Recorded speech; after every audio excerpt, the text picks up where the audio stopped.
দফায় দফায় সংঘর্ষ, ধাওয়া পাল্টা ধাওয়া, সাউন্ড গ্রেনেড, টিয়ারশেল নিক্ষেপ। সংসদ ভবনের সামনে মানিক মিয়া এভিনিউর পুরো রাস্তা রণক্ষেত্রে পরিণত। শুক্রবার সকালে জুলাই সনদ স্বাক্ষর অনুষ্ঠান স্থলে অবস্থান নেন বিক্ষুব্ধ জুলাই যোদ্ধারা। নিজেদের স্বীকৃতি সহ দাবি জানান সনদের আইনি ভিত্তির।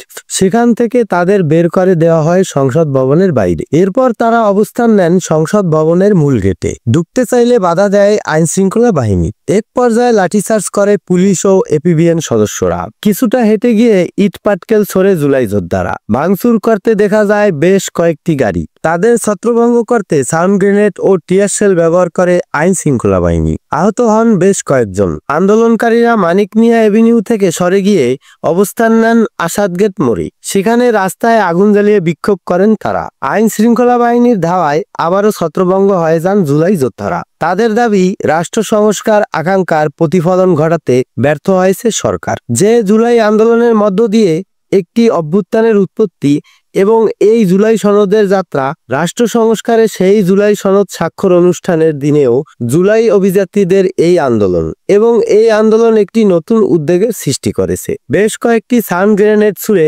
আন্দোলনকারীদের শুক্রাবাদের দিকে পাঠিয়ে দেয় আইন শৃঙ্খলা বাহিনী। 1 ঘন্টার বেশি সময় উত্তেজনার পর সংসদ ভবন এলাকা নিয়ন্ত্রণে নেয় পুলিশ। সৌরভ হালদার, কণাভোকাল সংবাদ।